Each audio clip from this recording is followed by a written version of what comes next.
1 Reis capítulo 8.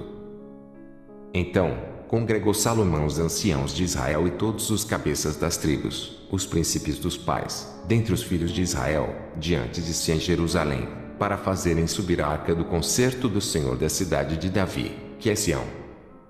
E todos os homens de Israel se juntaram, na festa, ao rei Salomão, no mês de Etanim, que é o 7º mês. E vieram todos os anciãos de Israel, e os sacerdotes alçaram a arca. E trouxeram a arca do Senhor para cima e o tabernáculo da congregação, juntamente com todos os utensílios sagrados que havia no tabernáculo. Assim os trouxeram para cima os sacerdotes e os levitas. E o rei Salomão e toda a congregação de Israel que se congregara a ela estavam todos diante da arca, sacrificando ovelhas e vacas, que se não podiam contar, nem numerar pela multidão. Assim trouxeram os sacerdotes a arca do concerto do Senhor ao seu lugar, ao oráculo da casa, ao lugar santíssimo, até debaixo das asas dos querubins. Porque os querubins estendiam ambas as asas sobre o lugar da arca e cobriam a arca e os seus varais por cima. E os varais sobressaíram tanto, que as pontas dos varais se viam desde o santuário diante do oráculo, porém de fora não se viam, e ficaram ali até o dia de hoje. Na arca, nada havia, senão só as 2 tábuas de pedra que Moisés ali pusera junto a Horebe, quando o Senhor fez aliança com os filhos de Israel, saindo eles da terra do Egito. E sucedeu que, saindo os sacerdotes do santuário, uma nuvem encheu a casa do Senhor. E não podiam ter-se em pé os sacerdotes para ministrar, por causa da nuvem, porque a glória do Senhor enchera a casa do Senhor. Então, disse Salomão, o Senhor disse que habitaria nas trevas. Certamente, te edifiquei uma casa para morada, assento para tua eterna habitação. Então, virou o rei o rosto e abençoou toda a congregação de Israel, e toda a congregação de Israel estava em pé. E disse, bendito seja o Senhor, o Deus de Israel, que falou pela sua boca a Davi, meu pai, e pela sua mão o cumpriu, dizendo: Desde o dia em que eu tirei o meu povo de Israel do Egito, não escolhi cidade alguma de todas as tribos de Israel para edificar alguma casa, para ali estabelecer o meu nome, porém escolhi Davi, para que governasse sobre o meu povo de Israel. Também Davi, meu pai, propusera em seu coração edificar casa ao nome do Senhor, o Deus de Israel. Porém o Senhor disse a Davi, meu pai, porquanto propuseste no teu coração edificar casa ao meu nome, bem fizeste em o propor no teu coração. Todavia, tu não edificarás esta casa, porém teu filho, que descender de ti, edificará esta casa ao meu nome. Assim confirmou o Senhor a sua palavra que tinha dito, porque me levantei em lugar de Davi, meu pai, e me assentei no trono de Israel, como tem dito o Senhor, e edifiquei uma casa ao nome do Senhor, o Deus de Israel. E constituí ali lugar para a arca em que está o concerto que o Senhor fez com nossos pais, quando os tirou da terra do Egito. E pôs-se Salomão diante do altar do Senhor, em frente de toda a congregação de Israel, e estendeu as mãos para os céus. E disse, ó Senhor, Deus de Israel, não há Deus como tu, em cima nos céus nem embaixo na terra, que guardas o concerto e a beneficência a teus servos que andam de todo o seu coração diante de ti. Que cumpriste com teu servo Davi, meu pai, o que lhe disseres, porque, com a tua boca, o disseste e, com a tua mão, o cumpriste, como neste dia se vê. Agora, pois, ó Senhor, Deus de Israel, faze a teu servo Davi, meu pai, o que lhe falaste, dizendo, não te faltará sucessor diante de mim, que se assente no trono de Israel, somente que teus filhos guardem o seu caminho, para andarem diante de mim como tu andaste diante de mim. Agora, também, ó Deus de Israel, cumpra-se a tua palavra que disseste a teu servo Davi, meu pai. Mas, na verdade, habitaria Deus na terra. Eis que os céus e até o céu dos céus te não poderiam conter, quanto menos esta casa que eu tenho edificado. Volve-te, pois, para a oração de teu servo e para a sua súplica, ó Senhor, meu Deus, para ouvires o clamor e a oração que o teu servo, hoje, faz diante de ti.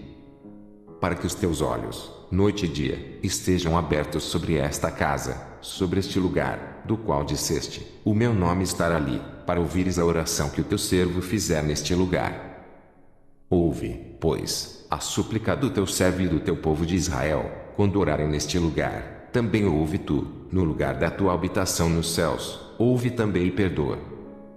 Quando alguém picar contra o seu próximo, e puserem sobre ele juramento, para o ajuramentarem, e vier o juramento diante do teu altar, nesta casa, ouve tu, então, nos céus, e age, e julgue os teus servos, condenando ao injusto, fazendo recair o seu proceder sobre a sua cabeça, e justificando ao justo, e fazendo-lhe segundo a sua justiça. Quando teu povo de Israel for ferido diante do inimigo, por ter pecado contra ti, e se converterem a ti, e confessarem o teu nome, e orarem, e suplicarem a ti nesta casa, ouve tu, então, nos céus, e perdoa o pecado do teu povo de Israel, e torna a levá-lo à terra que tens dado aos seus pais.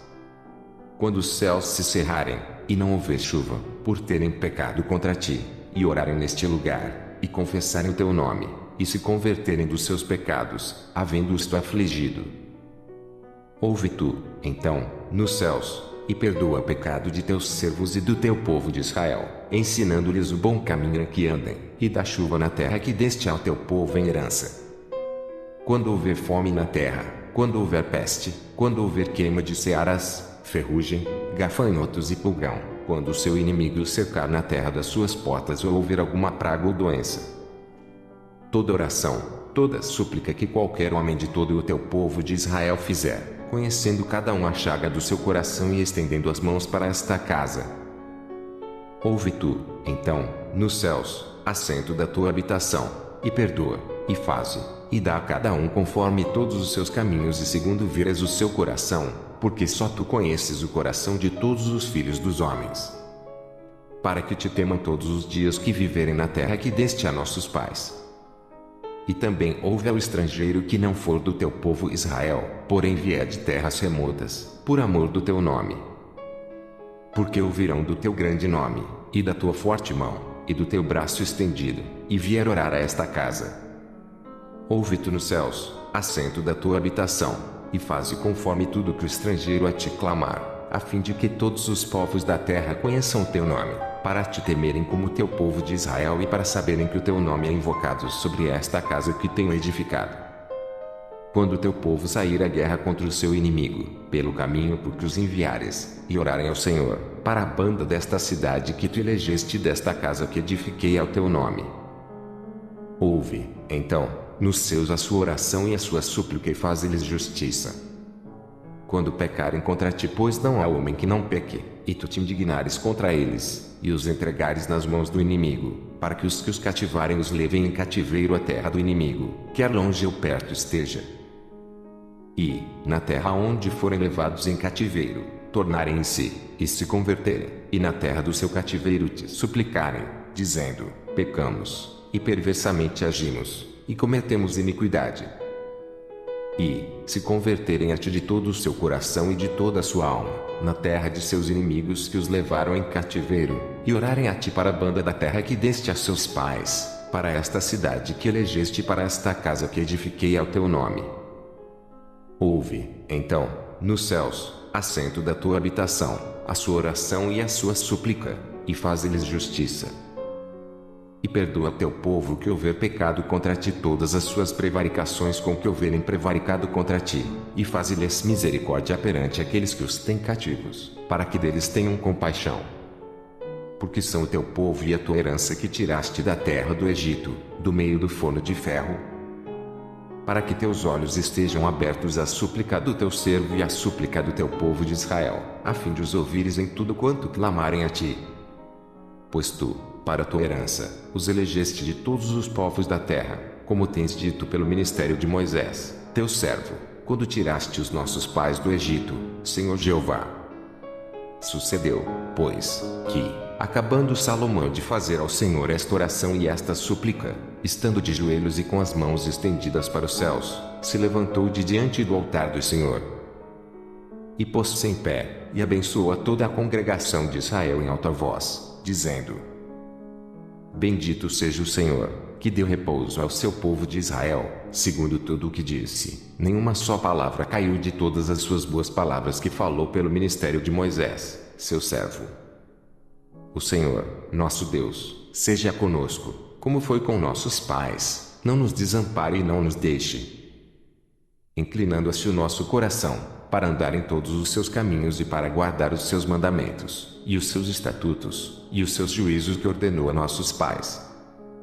E que estas minhas palavras com que supliquei perante o Senhor estejam perto, diante do Senhor, nosso Deus, de dia e de noite, para que execute o juízo do seu servo e o juízo do seu povo de Israel, a cada qual no seu dia. Para que todos os povos da terra saibam que o Senhor é Deus e que não há outro. E seja o vosso coração perfeito para com o Senhor, nosso Deus, para andardes nos seus estatutos e guardardes os seus mandamentos, como hoje. E o rei e todo Israel com ele sacrificaram sacrifícios perante a face do Senhor. E ofereceu Salomão em sacrifício pacífico o que sacrificou ao Senhor, 22.000 vacas e 120.000 ovelhas. Assim o rei e todos os filhos de Israel consagraram a casa do Senhor. No mesmo dia, santificou o rei o meio do átrio que estava diante da casa do Senhor, porquanto ali prepararam os holocaustos e as ofertas com a gordura dos sacrifícios pacíficos, porque o altar de cobre que estava diante da face do Senhor era muito pequeno para nele caberem os holocaustos, e as ofertas, e a gordura dos sacrifícios pacíficos. No mesmo tempo, celebrou Salomão a festa, e todo Israel, com ele, uma grande congregação, desde a entrada de Amate até o rio do Egito, perante a face do Senhor, nosso Deus, por 7 dias e mais 7 dias, 14 dias. E, no 8º dia, despediu o povo, e eles abençoaram o rei. Então, se foram às suas tendas, alegres e contentes de coração, por causa de todo o bem que o Senhor fizera a Davi, seu servo, e a Israel, seu povo. 2 Crônicas capítulo 5. Assim, se acabou toda a obra que Salomão fez para a casa do Senhor. Então, trouxe Salomão as coisas consagradas de Davi, seu pai, a prata, e o ouro, e todos os utensílios, e pô-los entre os tesouros da casa de Deus. Então, Salomão convocou em Jerusalém os anciãos de Israel e todos os chefes das tribos, os príncipes dos pais entre os filhos de Israel, para fazerem subir a arca do concerto do Senhor, da cidade de Davi, que é Sião, para o templo. E todos os homens de Israel se congregaram ao rei na festa, que foi no 7º mês. E vieram todos os anciãos de Israel, e os levitas levantaram a arca. E a fizeram subir, com a tenda da congregação, com todos os utensílios sagrados que estavam na tenda, os sacerdotes e os levitas é que os fizeram subir.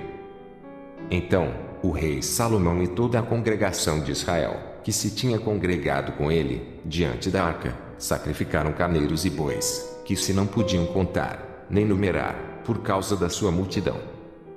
Assim, trouxeram os sacerdotes a arca do concerto do Senhor ao seu lugar, ao oráculo da casa, à santidade das santidades, até debaixo das asas dos querubins. Porque os querubins estendiam ambas as asas sobre o lugar da arca e os querubins, por cima, cobriam a arca e os seus varais. Então, os varais sobressaíram, para que as pontas dos varais da arca se vissem perante o oráculo, mas não se vissem de fora, e os varais estão ali até o dia de hoje. Na arca, não havia senão somente as 2 tábuas que Moisés tinha posto junto a Horebe, quando o Senhor fez concerto com os filhos de Israel, saindo eles do Egito. E sucedeu que, saindo os sacerdotes do santuário, porque todos os sacerdotes, que se acharam, se santificaram, sem guardarem as suas turmas. E quando os levitas, cantores de todos eles, isto é, Asaf, Emã, Jedutum, seus filhos e seus irmãos, vestidos de linho fino, com símbolos, e com alaúdes e com harpas, estavam em pé para o oriente do altar, e com eles até 120 sacerdotes, que tocavam as trombetas. E quando eles uniformemente tocavam as trombetas e cantavam para fazerem ouvir uma só voz, bendizendo e louvando ao Senhor, e quando levantavam eles a voz com trombetas, e símbolos, e outros instrumentos músicos, para bendizerem ao Senhor, porque era bom, porque a sua benignidade durava para sempre, então, a casa se encheu de uma nuvem, a saber, a casa do Senhor. E não podiam os sacerdotes ter-se em pé, para ministrar, por causa da nuvem, porque a glória do Senhor encheu a casa de Deus.